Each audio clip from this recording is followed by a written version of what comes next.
Assalamualaikum warahmatullahi wabarakatuh. Hai teman-teman, saya Sivalia Fitri dengan NPM 202521500153 dari Program Studi Pendidikan Bahasa dan Sastra Indonesia, Fakultas Bahasa dan Seni. Nah, di video ini saya akan menjelaskan dua materi, yaitu A. Konsep masyarakat madani, dan B. Toleransi dalam Islam. Sebagai tahap awal untuk mempersiapkan pemahaman materi lebih lanjut, mari kita simak cuplikan video yang akan datang ini.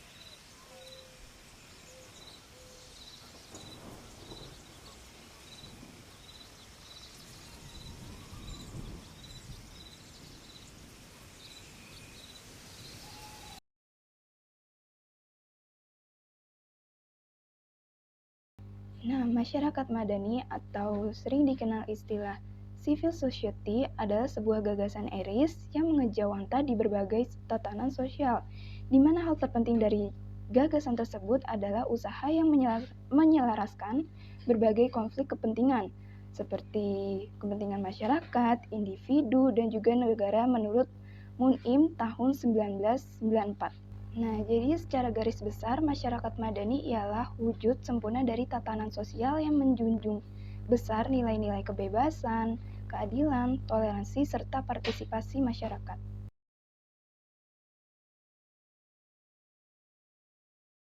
Nah, lanjut ke subbab berikutnya, yaitu konsep masyarakat madani. Masyarakat madani berakar dari istilah civil society yang berkembang di dunia barat. Diskursus Islam dan keindonesiaan mengadopsinya sebagai sebuah tatanan sosial, sesuai dengan nilai-nilai tertentu. Dalam konteks barat, masyarakat madani mengacu pada ruang sosial yang otonom dari negara dan pasar. Masyarakat secara bebas berpartisipasi dalam kehidupan publik, menyuarakan pendapat, serta mengorganisasi diri dalam komunitas sipil. Sementara itu, dalam tradisi Islam, konsep ini memiliki keterkaitan erat dengan nilai-nilai akhlak, keadilan, dan tanggung jawab sosial menurut Fitri Madani 2024. Dalam ajaran Islam klasik, masyarakat madani dicontohkan oleh Nabi Muhammad SAW melalui Piagam Madinah, sebuah kesepakatan yang memuat prinsip-prinsip toleransi antar umat beragama, supremasi hukum, dan kesetaraan hak sebagai warga.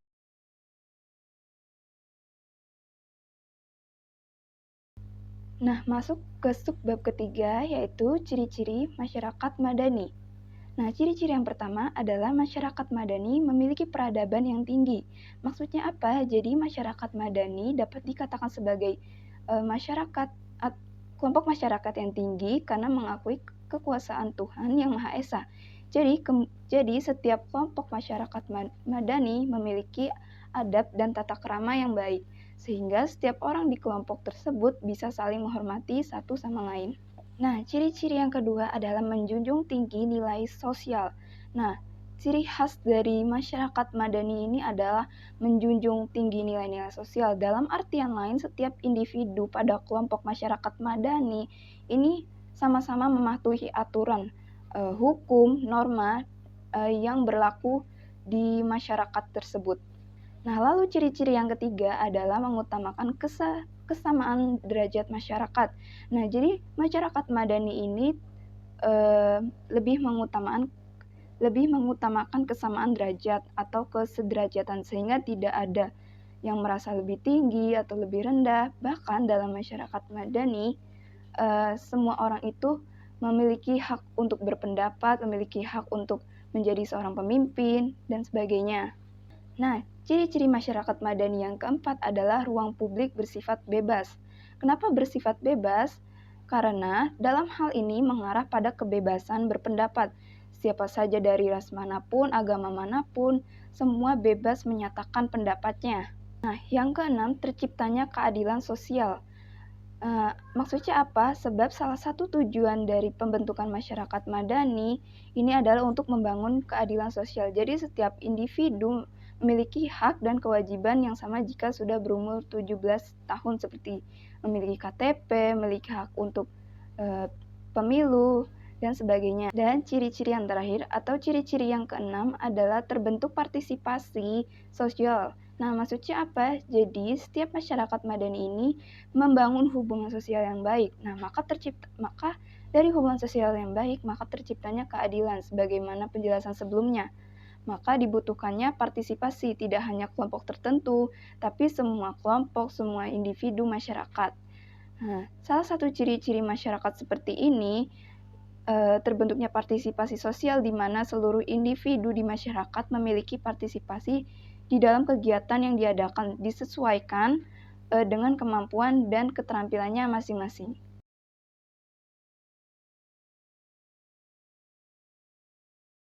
Nah, kita masuk ke subbab berikutnya yaitu karakteristik masyarakat madani. Yang pertama, ada demokratis, yaitu setiap masyarakat madani memiliki perilaku yang santun dalam berinteraksi sosial tanpa memandang ras, suku, agama, dan lainnya.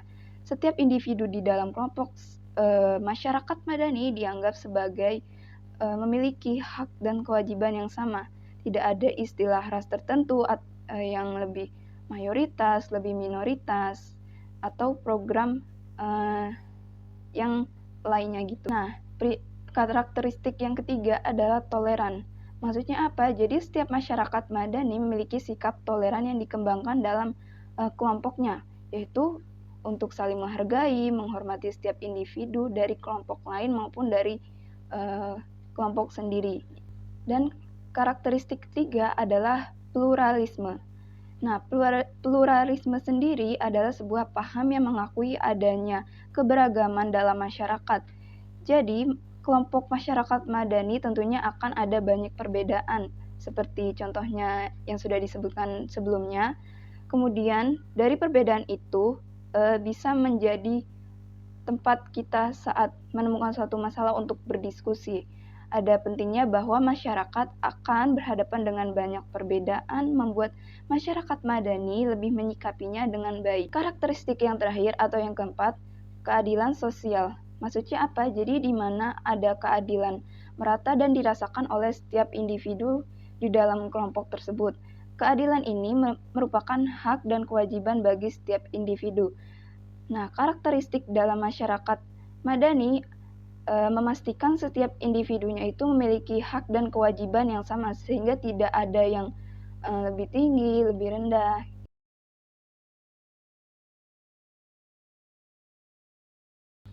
Nah, adapun kendala yang masih sering terjadi di masyarakat madani diantaranya yaitu pertama, kualitas SDM yang masih belum memadai karena pendidikan itu belum rata. Kedua, masih rendahnya pendidikan politik masyarakat. Ketiga, kondisi ekonomi nasional yang belum stabil pasca krisis moneter. Empat, tingginya angkatan kerja yang belum terserap karena lapangan kerja yang masih terbatas. Kelima, pemutusan hubungan kerja atau PHK sepihak dalam jumlah besar. Dan yang terakhir, keenam, kondisi sosial politik yang belum membaik pasca reformasi.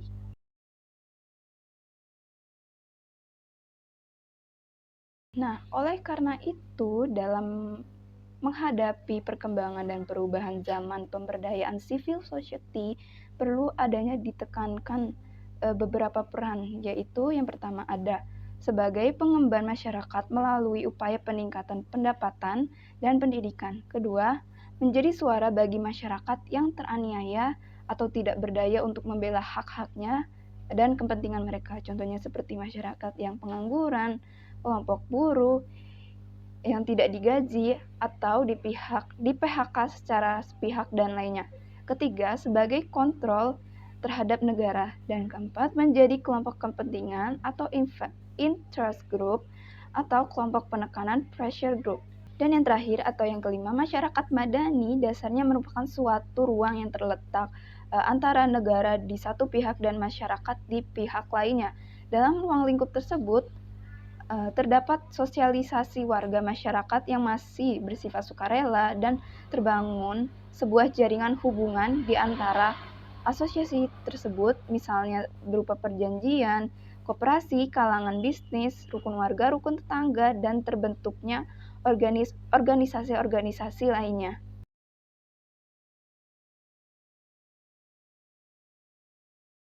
Lalu bagaimana kita mewujudkan masyarakat madani? Pertama, kita harus membangkitkan semangat Islam dengan pemikiran islamisasi ilmu pengetahuan. Nah, jadi melalui lembaga ekonomi dan perbankan syariah atau lainnya. Kedua, kita harus punya kesadaran untuk maju dan selalu bersikap konsisten terhadap moral dan akhlak Islami. Ketiga, menekankan hukum dan ditegakkannya keadilan dengan komitmen yang tinggi. Lalu keempat, ketulusan ikatan jiwa, sikap yang yakin kepada adanya tujuan hidup yang lebih tinggi daripada pengalaman hidup sehari-hari kita di dunia. Kelima, adanya pengawasan sosial. Keenam, kita harus menegakkan nilai-nilai hubungan sosial yang luhur dan prinsip demokrasi atau musyawarah. Nah, sebelum kita masuk ke materi B, yaitu materi toleransi dalam Islam, mari kita rehat sejenak untuk melihat lanjutan cuplikan sebelumnya.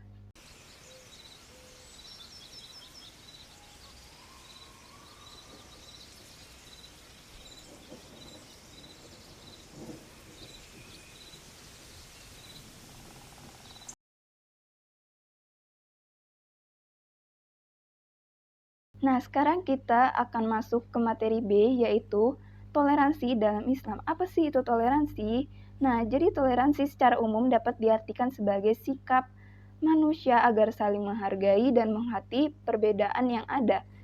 Namun, dalam ajaran agama Islam, toleransi disebut dengan tasamuh atau tasahul yang memiliki arti kemudahan. Jadi, dapat diartikan bahwa agama Islam memberi kemudahan bagi siapapun untuk menjalani apa yang telah diyakininya sesuai dengan ajaran masing-masing tanpa adanya tekanan atau mengusik kepercayaan yang telah dijalani oleh seseorang. Nah, lalu toleransi menurut pendapat ahli yaitu Purwadarminta menjelaskan merupakan sikap yang dimiliki oleh seseorang untuk menerima perbedaan orang lain dalam dirinya. Menurut Purwadarminta, cakupan perbedaan juga begitu luas, mulai dari perbedaan pendapat, perbedaan pandangan, hingga perbedaan keyakinan.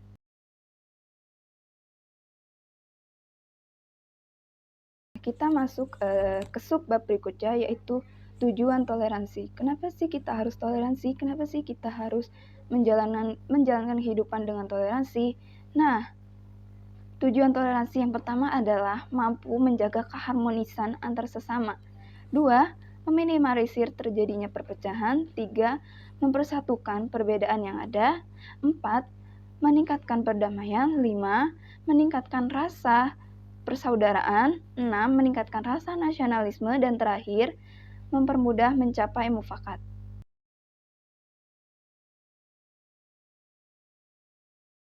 Nah, kalau sebelumnya kita sudah bahas tujuan toleransi, di subbab berikutnya yaitu problematika kehidupan umat beragama.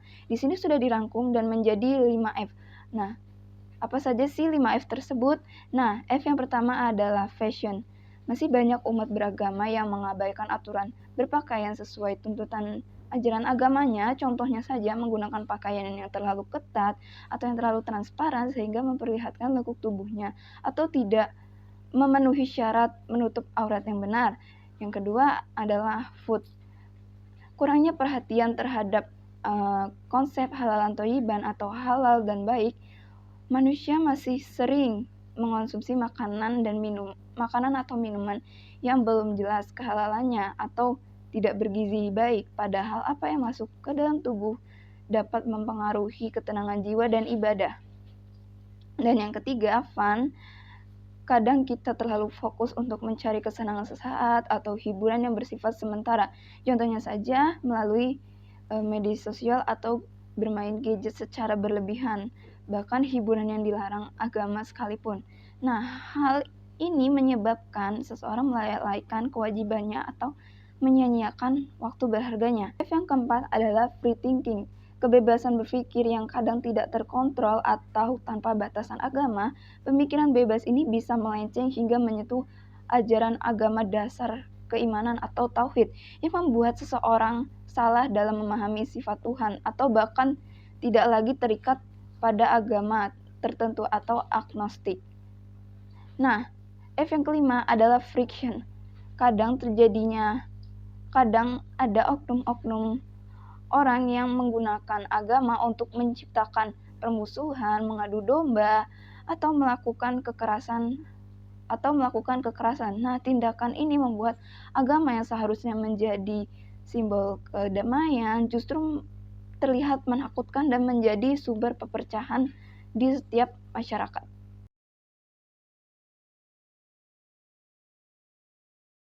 Kalau sebelumnya kita sudah membahas problematika kehidupan umat beragama, di pembahasan terakhir ini kita akan membahas upaya mewujudkan Islam sebagai rahmatan lil alamin. Nah, yang pertama itu ada melakukan pengilmuan Islam. Maksudnya apa? Jadi Islam tidak hanya sebagai nilai atau norma yang diamalkan oleh seorang muslim, tapi juga dapat diubah menjadi ilmu pengetahuan yang lebih bersifat universal. Dengan menjadikan teori atau ilmu, nilai Islam akan bisa tetap diterapkan dan bermanfaat bagi siapa saja, termasuk umat lain dan seluruh alam tanpa memandang etnis, bangsa, dan agama. Kedua, memiliki sikap keterbukaan. Jadi umat Islam itu harus memiliki sikap keterbukaan dan menerima serta mempelajari ilmu pengetahuan serta kearifan dari luar Islam. Contohnya saja seperti dari barat yang jelas manfaatnya. Sikap tertutup atau antipati tidak relevan karena sejarah sendiri pernah mencapai masa keemasannya karena terbuka dan mengambil ilmu dari tradisi lain. Contohnya saja filsafat dari Yunani yang justru memajukan Islam. Dan yang ketiga mengintegrasikan ilmu. Maksudnya apa? Jadi di sini menggabungkan dan menyatukan ilmu-ilmu Islam dengan ilmu-ilmu pengetahuan modern yang sudah semakin maju. Tujuannya apa? Jadi tujuannya adalah agar ilmu itu tetap bisa dikembangkan oleh muslim. Misalnya saja, psikologi Islami dapat menjadi sumbangsih dan diterima secara global, bukan hanya terbatas di kalangan muslim saja. Dan yang keempat, menghindari prasangka yang berlebihan. Jadi, tidak mudah curiga atau berprasangka buruk secara berlebihan terhadap semua ilmuwan atau hasil kajian dari tradisi non-Islam, khususnya Barat. Prasangka yang tidak dapat dibuktikan ini adalah kesalahan berpikir yang menghambat kemajuan ilmu dan menghilangkan kesempatan untuk memanfaatkan ilmu tersebut gitu. Dan yang terakhir, melakukan dialog keilmuan. Maksudnya apa? Jika proses pengilmuan Islam itu masih dirasa sulit, langkah penting lainnya adalah mendialogkan atau menggabungkan khazanah Islam dari Al-Quran dan hadis dengan ilmu-ilmu yang relevan. Nah, jadi ini dapat memastikan bahwa pengembangan ilmu tersebut tidak hanya di situ-situ saja atau tidak asing, dan tetap sesuai dengan ciri-ciri keilmuan yang telah disepakati.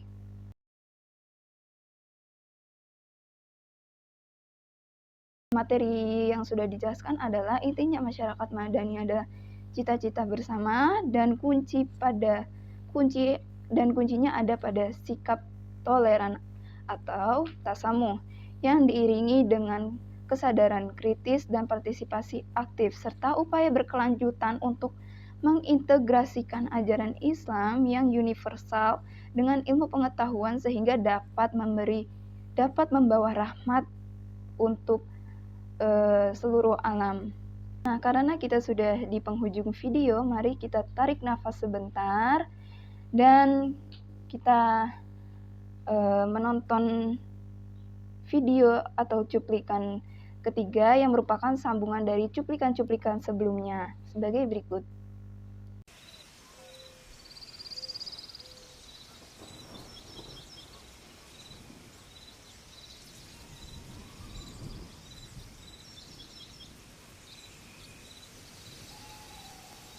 Saya Syifa Aulia Fitri dengan NPM 202521500153 mengucapkan terima kasih dan wassalamualaikum warahmatullahi wabarakatuh.